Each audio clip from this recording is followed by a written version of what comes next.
in the UK? It is World Vegan Day today, which to more and more people is now a very big deal. Demand for meat-free food increased by nearly 1,000% last year. And the number of people who are going vegan has quadrupled in the last 5 years. But does it really have health benefits, or, I'm going to duck here for things being thrown at the screen, is it just a fad?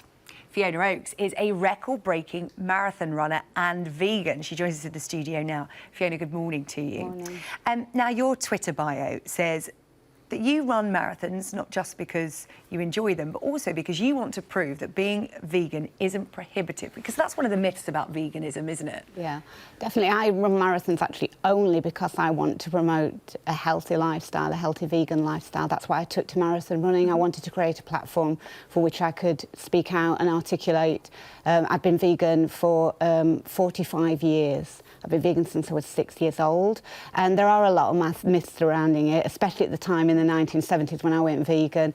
People had never heard of it, and people think you can't excel at sport, you're going to look like you've been dug up, you can't be healthy, you won't have any longevity, you won't have any sustainability. Well, here I am at my age. I've just got back from one of the toughest foot races on the planet, the Atacama Crossing, winning stages still in these races, and that's basically why I run to promote veganism. And you hold 3 world records, and we're hearing 4 world records now. There you go. Need to update your Twitter bio. Wow, she'll be doing that after the show. And we talk a lot about Premier League footballers. A lot of them follow a vegan diet.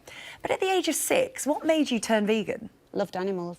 Oh, really? It's it just was a lifestyle choice more than a health. Yeah, my parents weren't vegan. It was a reaction. If you love something, you don't want to be party to any harm that comes to those animals, or indeed any industry which harms those animals. And it was just, I won't say it was a decision at 6 years old, it was a reaction to cruelty. I love animals and I didn't want to harm them. Can we just talk just practically about the diet, Fiona? Because clearly you are healthy, and the records and the marathon running shows that that's the case. But do you get everything that you need from a solely vegan diet? I mean, do you have to take supplements? Do you have to add on to the plant-based food that you're normally eating? I take no supplements, but I do take fortified foods. I'm a bit addicted to Vegemite, low salt. That's got B12 in it. There is this B12 argument. A lot of foods are fortified with B12, such as breakfast cereals and soya drinks, but I take no medications whatsoever. I recover extraordinarily quickly from things, and I'm pretty much injury-free, and I've been doing this for marathon running side of my life for 18 years. Can I just ask who you've got with you there? That's that looks like Percy a Bear. well-weathered friend. But he's well-weathered. He hasn't had a chance to have a bath since he got back from the Atacama Desert. This is Percy Bear. He goes with me everywhere. He's been to the North Pole, Antarctic, marathons that I've done all around the world. Kids love him. I love him. Everybody loves him. He's got a big smiley face, and he's just kind of a non-confrontational sort of... There he's got his vegan runner's top on. He's part of the Vegan Runner Club. There you go. Well, he is welcome to the show as well. I feel very bad for not having introduced him. I didn't spot him, though. He was so small. Now, talk to me about the rise in veganism. 1 in 8 people now say they are either vegan or vegetarianism. Some people call it a fad.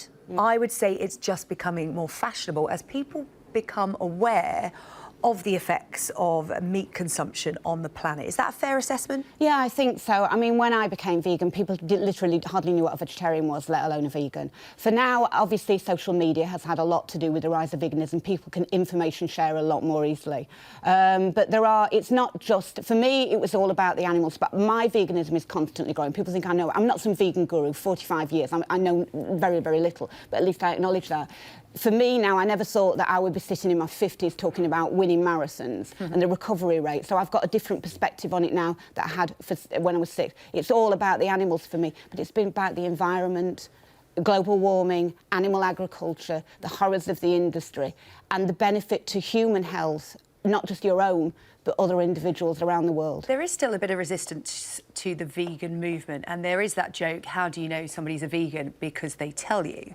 And I'm just wondering what you make of the story that's in all the newspapers today. The editor of Waitrose magazine, who had to step down because he made a joke about vegans and killing them in a work email to another journalist. He has stepped down.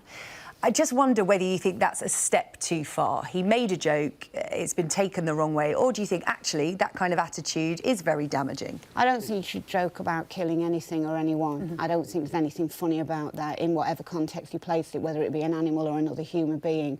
And to judge like that, I actually think it's quite appalling. And I think it would be the same way appalling if it was another section of society that was joking about killing. There's enough violence in this world today without sort of making jokes about it, is my honest opinion.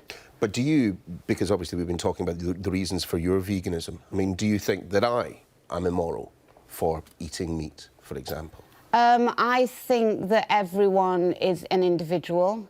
My own personal preferences and choices and opinions are my own. I'm entitled to them. Of course, yeah. For myself, it's something for myself that I would never, ever consider.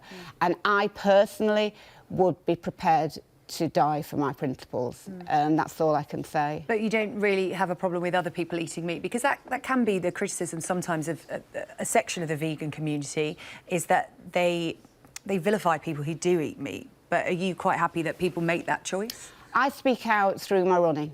My opinions are based on my running. I go out and I promote what I believe in a positive and proactive way. I go out onto the start of some of the world's major marathons, and I have placed in them wearing my vegan runner shirt.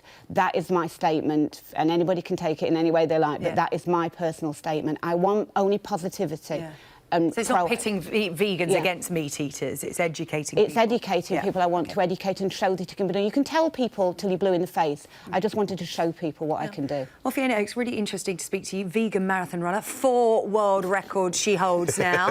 Congratulations to you. We'll let you go and put your feet up. We're going to talk to Jackie now, who has a sport. Hi, Jackie. Good morning.